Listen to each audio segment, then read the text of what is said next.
Are you about to rip that grass out of your garden bed with just your hands?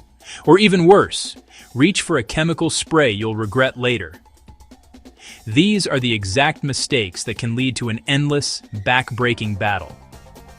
But what if there was a way to remove it permanently, without the guesswork? The frustration of seeing stubborn green shoots reappear just weeks after you thought you had won is a feeling many gardeners know all too well. It can turn a joyful project into a cycle of repetitive, tiring work. This is a common story, but it does not have to be your story. With the right knowledge, you can reclaim your garden beds for good. Welcome to Don't Do This Guide, the channel that shows you common pitfalls and how to get it right. If you're ready to master your garden, make sure you hit that subscribe button. Today, we tackle one of the most persistent challenges: unwanted grass. We'll explain why it's so resilient and detail 3 proven methods that actually work. Forget the endless weeding and the disappointment. Clear, actionable steps will give you a clean slate for the beautiful flowers and vegetables you truly want to grow. Not quick fixes, smart, sustainable strategies for long-term success. To defeat an opponent, you must first understand it. Grass is a master of survival, and its resilience is the primary reason it keeps returning to your garden beds. The problem often lies beneath the surface, hidden from view. Most types of lawn grass have extensive and vigorous root systems. These roots can run deep into the soil, searching for water and nutrients. When you pull the grass from the top, you often leave behind small fragments of these roots. Each tiny piece can sprout into a brand new plant, restarting the problem. Beyond the deep roots, many grasses have another trick up their sleeve: runners. These are horizontal stems that grow just above the ground, stolons, or just below it, rhizomes. These runners spread outwards, creating a dense, interconnected mat.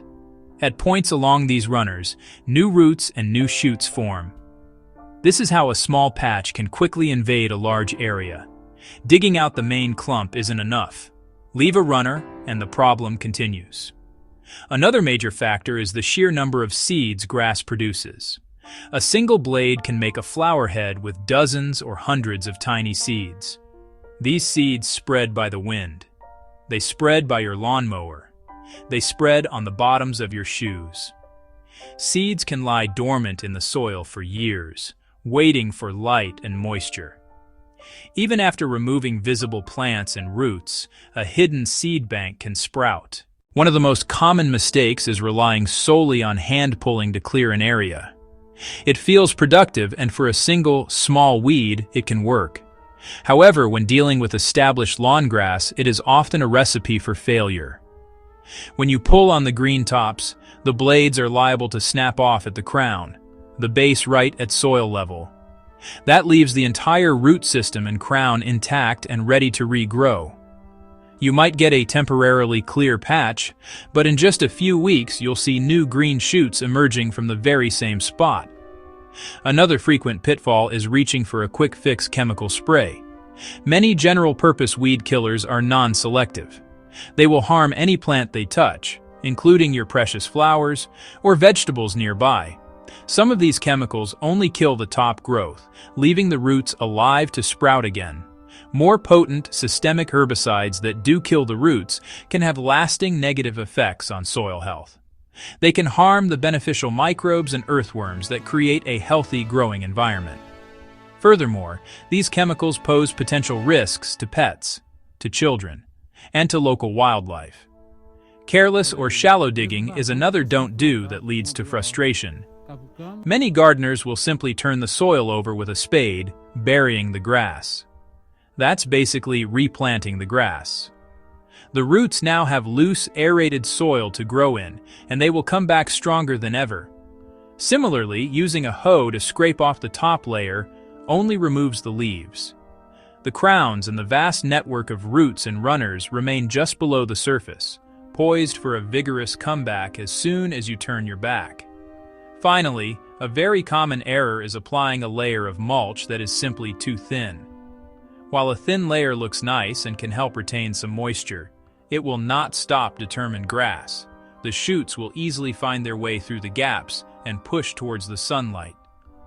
To be effective at suppressing grass, mulch needs to be deep and dense enough to completely block out all light. Applying too little is a waste of time and money, as the grass will conquer it in no time. Sheet mulching, also known as lasagna gardening, is a fantastic no-dig method that smothers the grass while building healthy soil. The first step is to prepare the area. You do not need to remove the existing grass, but you should cut it as short as possible. Use a lawnmower or use a string trimmer. Remove tough woody weeds. Remove large rocks.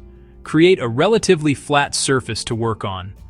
This ensures your first layer will lie flat, leaving no gaps for light or for grass to push up. Next, lay down your light-blocking layer. Best material: plain brown cardboard. Avoid glossy printing. Avoid colored inks. Remove plastic packing tape. Remove staples. Lay cardboard directly on mown grass. Overlap edges by 10 to 15 centimeters, or 4 to 6 inches. That overlap is crucial. Prevents grass finding seams. Once covered, soak the cardboard thoroughly with a hose. Soaking helps it mold to the ground and starts decomposition. After the cardboard is wet, add the lasagna layers. Start with a nitrogen-rich green layer. Compost. Aged manure. Grass clippings from a non-weedy area. Layer depth: 5 to 10 centimeters, or 2 to 4 inches. This provides nutrients and fuels cardboard decomposition. It feeds earthworms. It feeds microbes. This layer is the engine, turning waste into black gold. Final step: add a thick top layer of carbon-rich brown material. Depth: 10 to 20 centimeters, or 4 to 8 inches. Wood chips, straw, shredded leaves, bark. This mulch blocks remaining light, suppresses new weed seeds, retains moisture below. Over several months, the layers break down. Result: rich, fertile, grass-free bed ready for planting. You can plant larger plants immediately. Cut a hole through the layers and add soil. Sheet mulching, a gentle soil-building no-dig technique. Solarization is a simple yet powerful method that harnesses the heat of the sun to kill grass, its roots, and many weed seeds in the soil. This technique is most effective during the hottest, sunniest part of the year. To begin, you must prepare the site. Mow the grass as low as you possibly can. Rake the area to remove clippings and debris. The goal is to get the plastic cover as close to the soil surface as possible. After mowing, water the area thoroughly. The soil should be moist, but not waterlogged. Moisture is a key ingredient, as it conducts heat from the surface down into the root zone, where it will do its work. Once the ground is prepared and moist, you will cover the entire area with a sheet of clear plastic. While black plastic can work, clear plastic is actually more effective for solarization because it allows sunlight to pass through and heat the soil directly, creating a greenhouse effect. Use a thick, UV-stabilized plastic sheeting around 4 to 6 mil to prevent it from breaking down in the sun before the job is done.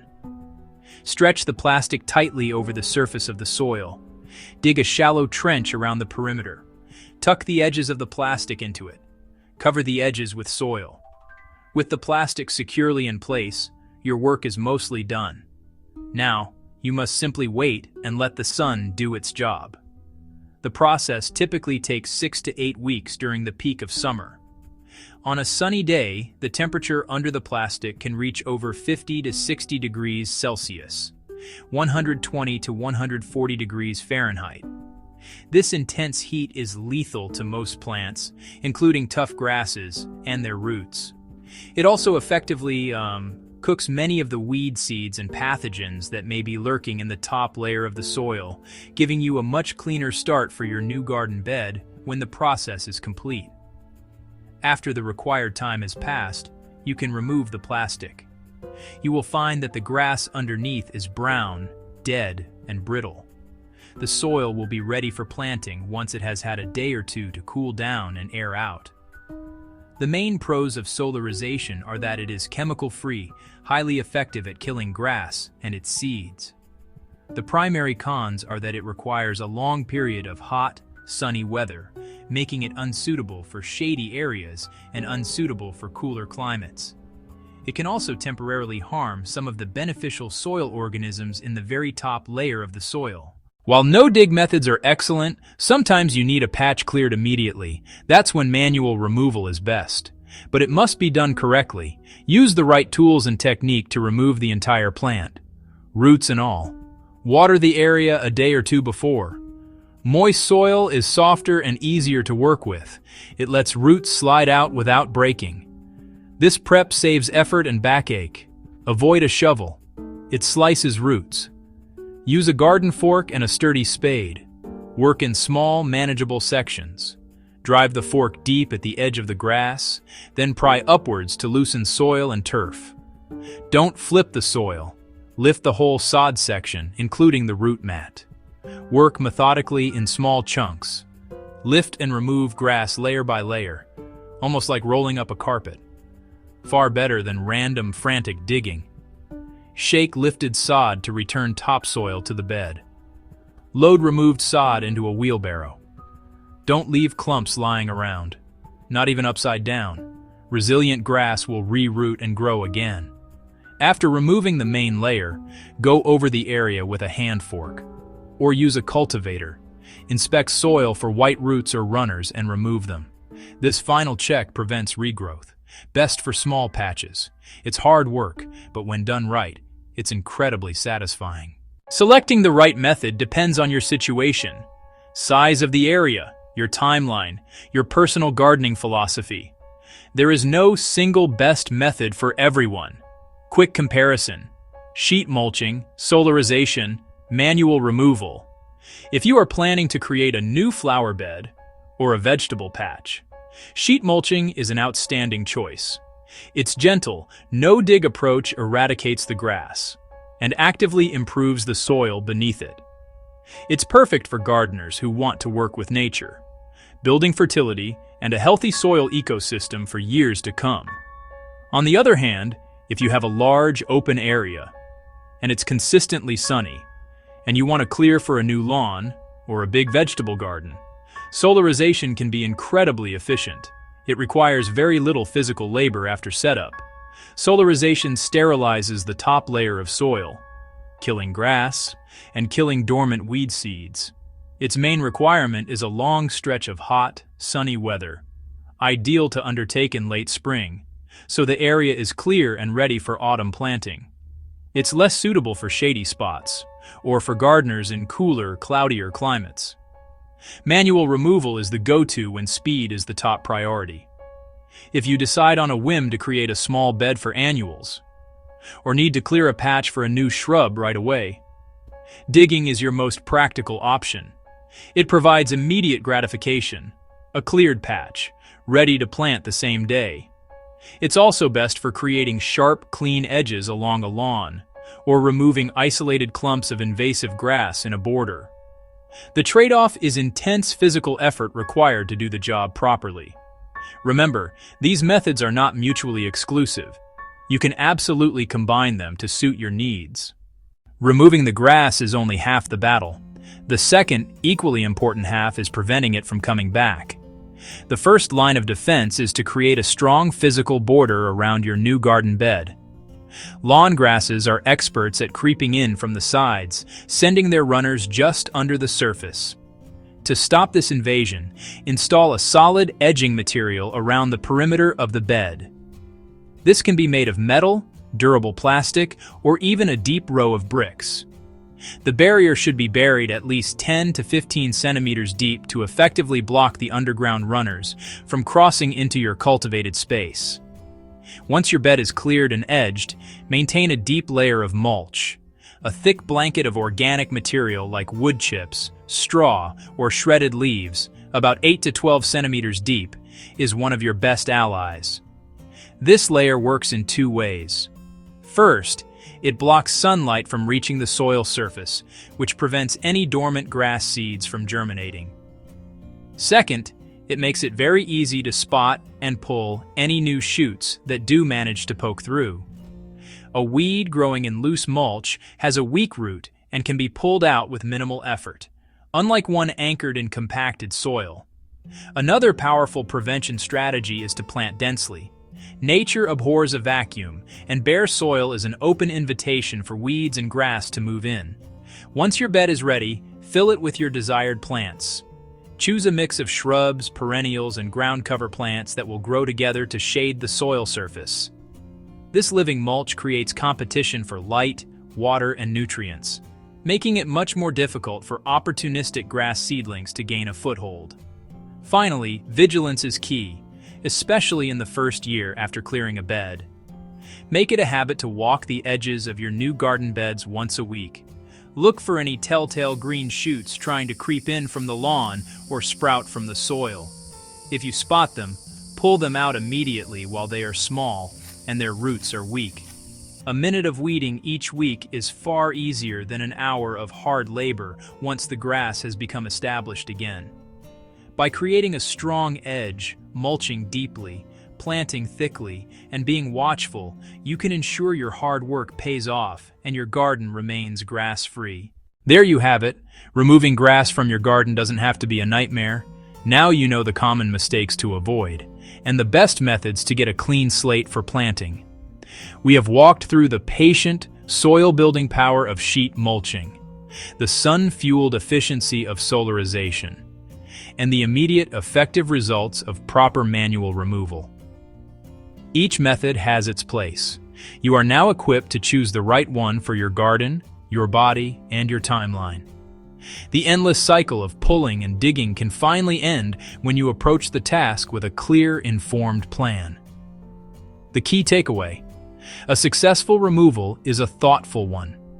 It requires understanding why grass is so persistent.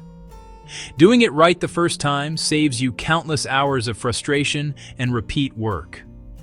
Creating a beautiful garden is a partnership with nature, not a battle against it. The satisfaction of watching your plants flourish in a space you prepared is one of gardening's great rewards. We hope these methods give you the confidence to tackle that patch of lawn and transform it. If you found this guide valuable, don't forget to subscribe and leave a comment below with your gardening questions.